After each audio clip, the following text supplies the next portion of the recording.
We're back, baby. Welcome to week 1 of the Overwatch League summer stage. The next few months will be critical in deciding the fate of over 20 teams. The playoff hopes and dreams of many are completely on the line. Who demonstrates the clutch gene, and who ends up watching from home? The journey starts now. Having a good start in this first week is the best way to set the tone and give yourself that momentum that you desperately need. There's a lot of interesting games to get to, and we have the addition of multiple contenders teams right off the rip, so let's take a look at what this week has to offer. So first thing to note is that the league is finally playing on a different patch. They've been playing on the same one literally since April, with changes to Junker Queen, Cassidy, May, and others that could slightly change the dynamic of the meta. Apparently though, from what we've heard, the meta is largely expected to still be the same, with teams actually being even more committed to dive than we saw last stage. Everything we saw in Mid-Season Madness still feels pretty strong.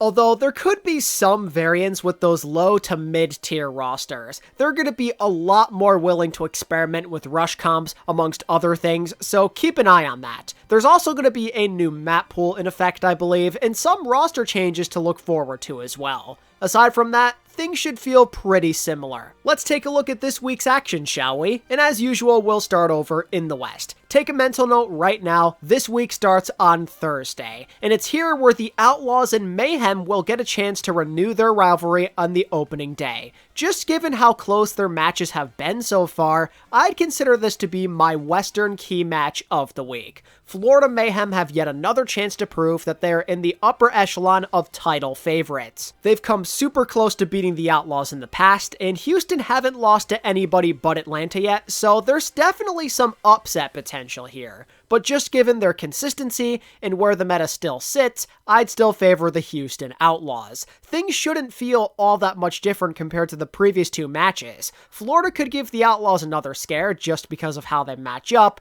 but Houston simply are the better team, and until somebody not named the Reign ends up beating them, there's no reason to pick against them. Atlanta Reign versus London Spitfire. Yeah, not much to talk about here for pretty obvious reasons. Atlanta probably win this in a pretty easy 3-0, just because they are so much better. The only real point of interest that could come with this series is the possibility of the Spitfire experimenting more with their rush comps. Aside from that, not much else to look forward to. What we could look forward to though is Gladiators versus Shock. We get our first look at the Glads with Marvel on tank and the Shock with added reinforcements. Figuring out who wins this is a pretty delicate matter. Are you invested in the Shock eliminating the bad and taking steps forward? Or do you prefer the high number of guarantees that come with the Gladiators? For me personally, I'm in the latter of the two. Gladiators have less variables to worry about. The worry of how Marvel fits in is pretty natural, but the Shock probably have more that has to go right, as they have new players trying to gel with the old, while also trying to get rid of the problems that were plaguing them in the past.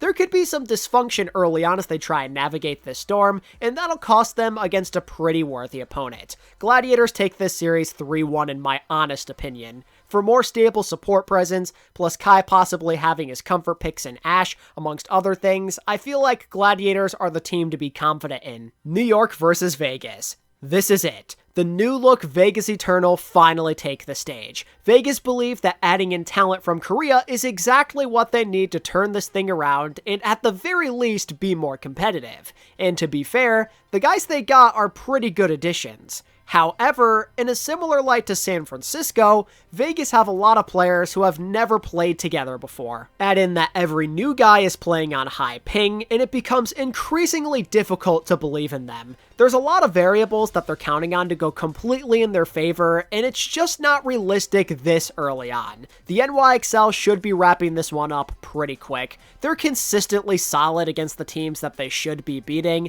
and there's no reason to believe that this trend will not continue. Next, and I can't believe I'm saying this, is the Battle of LA. This is the first one we've witnessed since August 2020. A lot of you watching this video may have never even seen a Battle of LA before. It's been almost 3 years since we've had this rivalry, and it almost feels wrong to have it back. And it's for the simple reason that the Valiant just aren't worthy adversaries anymore. It's not like the good old days, you know? Given the difference in skill, this won't be much of a quote-unquote battle. Valiant are a winless team, they're extremely one-dimensional, and they're playing against Kevster. You tell me what happens. The Valiant's losing streak against their counterparts is about to increase to 5, and the franchise will continue suffering through a drought that's been active since the inaugural season. That is an absolutely wild fact that goes to show the major difference between ownership, and it's really sad to know that this losing streak may never change. Washington versus San Francisco. The Shock games are pretty hard to guess. The idea that they could be better if these changes work out early piques my curiosity,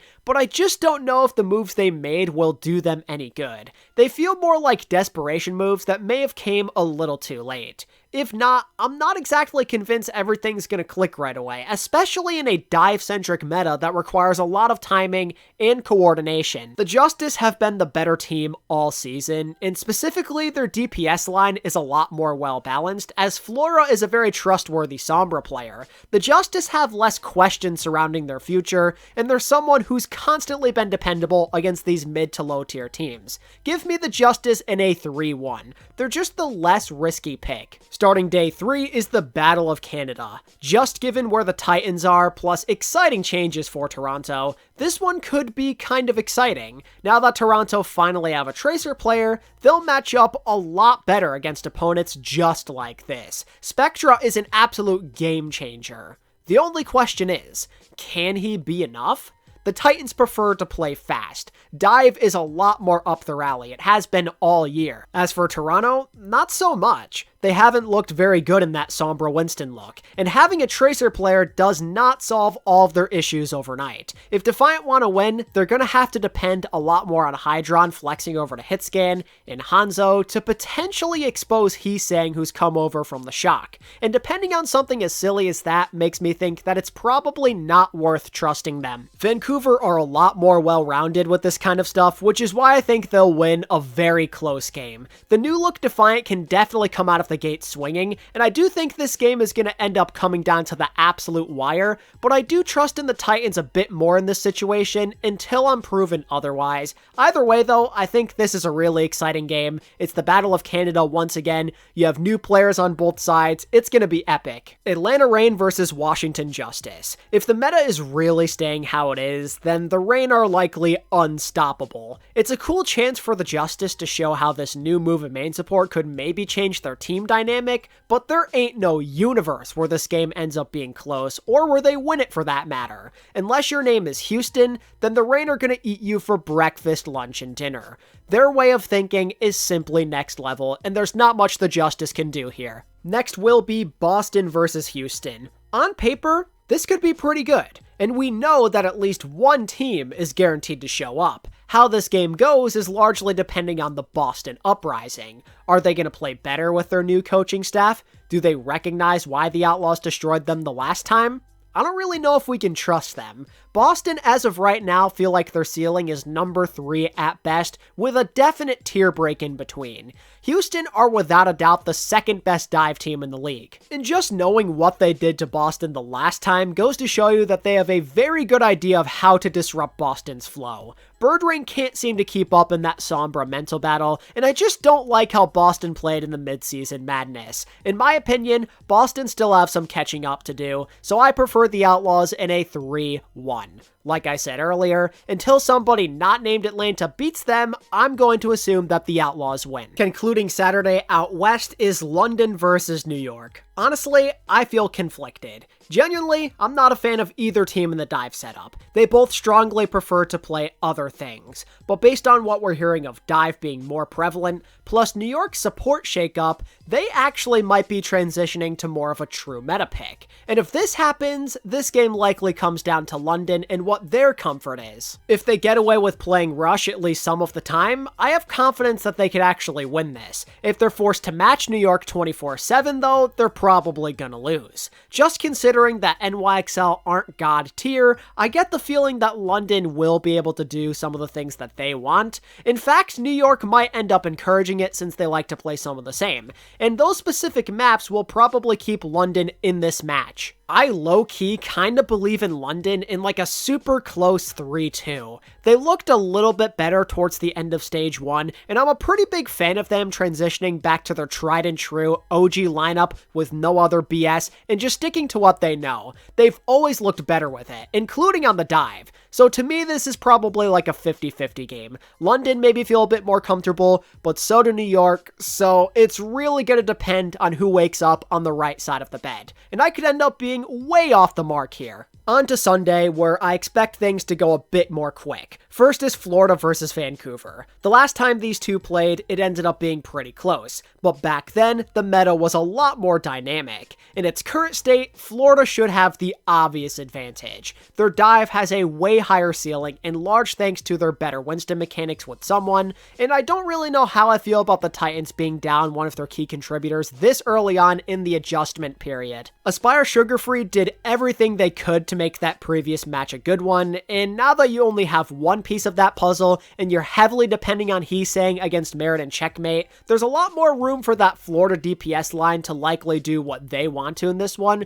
which is why I think the Mayhem probably win this in 4 maps or less. Boston versus Vegas. Rinse and repeat exactly what I said in their series against New York. Vegas are very early into this retooling process, and there's a lot of adjustments they have to make. And while their chances of putting up a fight definitely go up, you don't feel particularly confident in a group that's still so new to each other and that we haven't even watched play before. I'm pretty curious to see how they stack up at the Overwatch League level, especially in the West on ping, but they're just not the same as Boston, not in their current state, so Boston are going to win in a blowout all day long. On the topic of blowouts, that's exactly how I feel about Toronto and the Valiant. This shouldn't be anything more than a way for Defiant's new talent to show off their skills. The Valiant are a winless team. Do you really think they stand any chance against Spectra? This man's about to put up one of the biggest tracer gaps in the history of this league, and this game is going to serve as nothing more than a way for Defiant fans to at least have some false hope about their team.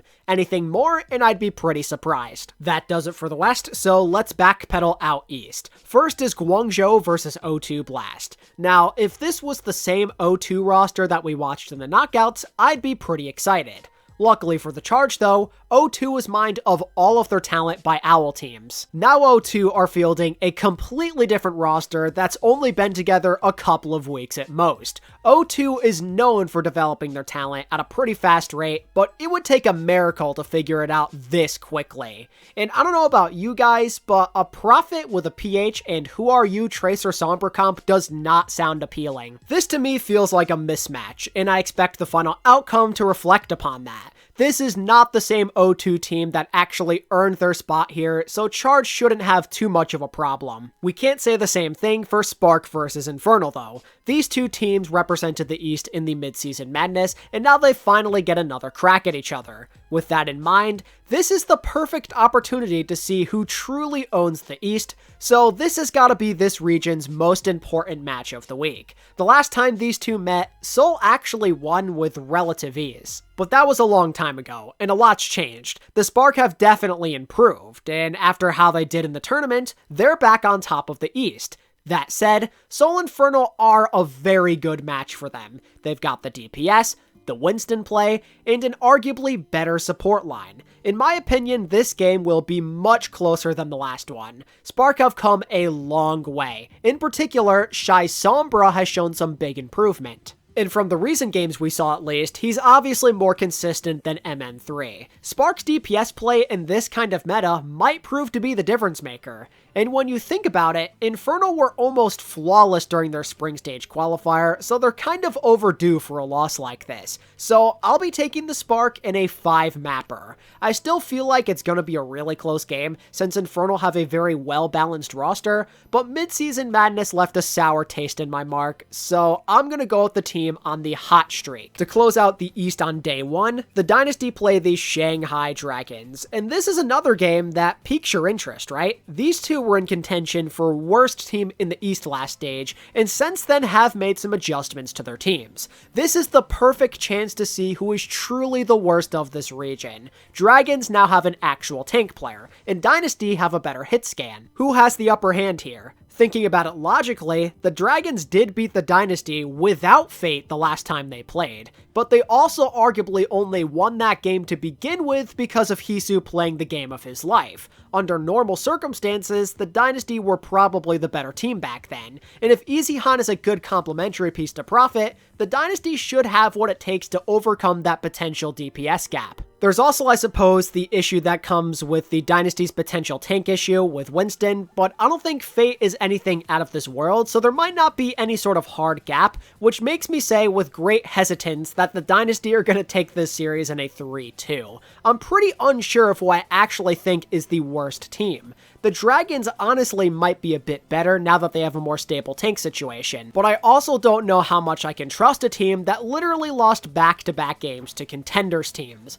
The Dynasty might be a little weak at support and inconsistent at tank, but their main players are more proven, and they're a bit more balanced, so I'll stick with them and see what happens. Next is the third installment of the Showdown, and the more I think about it, the more I'm kind of worried about the Charge this stage. The mid-season madness / knockouts showed firsthand how they're pretty one-dimensional. They're not very confident in that Sombra pick, and they're not super good on rush comps either, and the Spark happen to be getting better and better on that Sombra pick every single week, so you'd have to imagine they're going to take full advantage of something like this. The Charge just feel very hesitant to play what they actually need to win. Like, they just have to show some adaptations after this break. The doubts are in full swing with them right now. They have to show that they're not a one-dimensional team. What they did worked very well early on in the season, but has since then become a lot less effective. If they continue to be stuck in their ways, or the execution with the new stuff proves to be futile, then I'd say the Spark likely take this in a 3-1, although I'd love for the Charge to prove me wrong and make this Eastern Conference race even more competitive. Dallas versus Poker Face. Okay,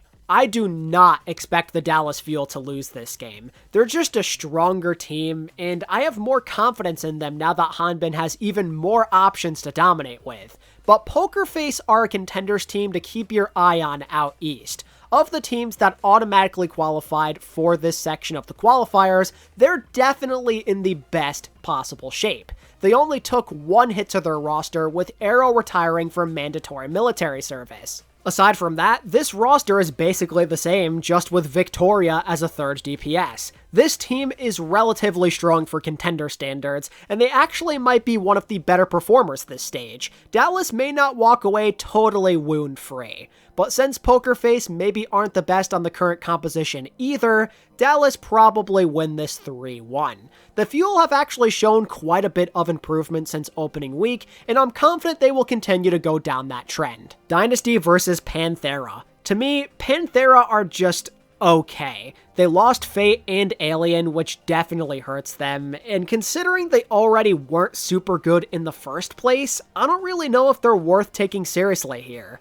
Neist and Becky are a pretty strong DPS duo that could give the Dynasty some trouble in a Sombra Tracer mirror, but their lineup as a whole just feels like it's outclassed. Even though I'm not super confident in them right now, I'll actually be predicting a 3-0 in favor of the Dynasty, as on paper, Panthera just don't scare me, and until they show me they're actually better than advertised, I shouldn't be anticipating any major upsets with them. Ending Saturday is Dreamers versus Shanghai. Dreamers are in a pretty similar boat to O2 Blast, as they were absolutely ravaged by OWL teams looking to improve. The loss of Spectra and Easyhan is absolutely massive. These two were the driving force behind their tournament run, and it leaves a serious hole with leadership and playmaking. They still have Dreamer, Ligue, and Misen, who are good mainstays, and now they have Top Dragon as well, but the power of that DPS line just meant so much to them and how much potential they had. And considering the Dragons did get stronger, I'd say Shanghai are finally favored to beat a contenders team. Viper and Hisu should do whatever the heck they want here, and if those two are left unchecked, you're in for a world of hurt. I'll say the Dragons take this in a 3-1 and get a well-needed win on the board. Time for the final day of the East, and first will be Dallas versus O2 Blast. Again, my point stands on O2's roster. This team has been severely weakened to the point where they're not even recognizable. Nothing remains the same. Literally nothing. New guys have to prove themselves. Guys like Who Are You and Prophet have to show they can do something off their one tricks. And on top of that, there's probably a few guys on this team that you've never even heard of. Just because O2 are always known to be good for some reason, I feel like they're gonna BS their way to like one map or something this week, but that's about all I could give them. If Dallas could beat them at full strength, then they're sure as hell gonna beat them when they're battered and bruised. The Fuel just being a more stable, established team is all it really takes, and there's nothing else that needs to be said. Soul Infernal versus Poker Face. Poker has a very good chance to show us what they're made of early on, but their reasonably hard week 1 schedule kind of makes it tough for them. In my opinion, Soul is just a really bad matchup for them, and they probably stand even less of a chance against them than they do against Dallas. Everything that they do, Infernal simply does better. You got a good Winston? Well, bad news for you, Mag's one of the best tanks in the game. You've got good DPS? Well, Infernal happen to have one of the highest potential duos in the league. You think Simple's an owl-worthy flex support? Well, it just so happens to be going up against one of the best in Skewed. Infernal just have a way higher ceiling from each individual position, and I'm expecting a very angry version of them to come out and 3-0 Poker Face right out of the building. This is way too great of a challenge for them. And lastly, Dreamers versus Panthera. Kind of a wild card matchup here. It feels 50-50 right down the line. Like the Shanghai game, I still do feel a bit worried about the Dreamers DPS situation. Panthera have a bit more of a guarantee factor there. But on the flip side, Dreamers are noticeably better on tank, and I think I probably favor them on support. Honestly, this all depends on if Panthera have a complete and utter DPS diff or not. But since Dreamers at least have Top Dragon, they just might survive. Dreamers still have a decent foundation in place to beat other contenders teams, and I also learned my lesson about doubting them after the knockouts, so I'll say Dreamers win this one 3-2. I don't really love where either team currently sits, but Dreamers feel ever so slightly more appealing. I don't really know what to expect though. This one's a coin toss. There's a solid chance that I'm way off the mark with this one, but hey, nothing beats a good old terrible prediction from your boy. Am I right? Anyway, that's going to wrap up week 1 of my summer stage preview and predictions. There's a lot of games and a whole lot to look forward to this week, and we can only hope that we get some solid Overwatch. If you enjoyed the content that you watched here and are pumped for week 1, give this video a like and leave a comment of what you're most excited about down in the comments below. I've been ATP, and I'll catch you in the next one. Peace out.